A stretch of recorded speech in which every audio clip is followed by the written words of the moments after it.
اور نوکر آ کے سلام کریں گے، سلامن سلاما، اس کا ایک نشہ چڑھے گا.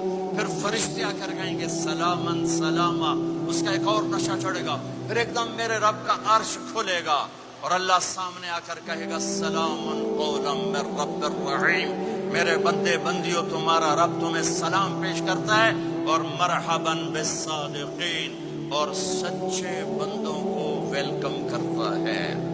میرے بھائی بہنوں، سچ، میرے نبی کے عالی اخلاق، سچ، سچائی، سچائی، سچائی.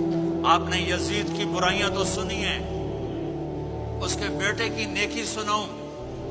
معاویہ بن یزید 22 سال کی عمر میں حکومت پہ بیٹھا، سارے دشمن زیر ہو چکے ہیں، صرف 40 دن حکومت کی، 3 بر اعظم کی حکومت، اور سارے خاندان کو اکٹھا کر کے کہا سنو، جس تخت کو ظلم پہ بچھایا گیا ہو اور جس تخت کے نیچے آل رسول کا خون ہو، جس تخت کے نیچے حسین کا خون ہو، میں اس پہ لعنت بھیجتا ہوں. یہ ہے تمہاری حکومت، جس کو مرضی دے دو.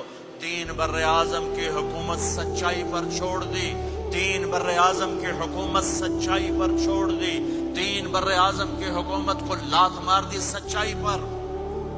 سچ بولو، سچ بولو، پیسہ بچانے کے لیے جھوٹ نہ بولو، ٹیکس بچانے کے لیے جھوٹ نہ بولو. مسلمان کی ایسی پہچان بناؤ کہ جب تم کہو میں مسلم ہوں تو اگلا کہے ہاں مسلمان جھوٹ نہیں بول سکتا، مسلمان تو سچ ہی بولتا ہے. اپنے ایمان کو، اخلاق کو یہاں تک لے جاؤ کہ آپ اور سچ ایک ہو جاؤ، آپ اور سچائی ایک ہو جاؤ، آپ اور سچائی ایک ہو جاؤ. لیکن رونا دھونا یہ ہے کہ سارا جھوٹ امت میں آ کے پھنسا ہوا ہے. فرانس میں تھا ایک بڑا تاجر ہمارے گجرات کی، کہا جی فلانے بندے میرے 5 لاکھ یورو مار لیں. میں نے کہا یہ جو فرینچ ہیں گورے، یہ بھی ایک دوسرے کے پیسے مارتے ہیں؟ کہنے لگا جی نہیں. میں نے کہا کیوں؟ کہ وہ سارا لکھت پڑھت ہوتی ہے، کمپیوٹر ہوتا ہے، مار نہیں سکتے. میں نے کہا پھر تم کیوں نہیں لکھت پڑھت کرتے؟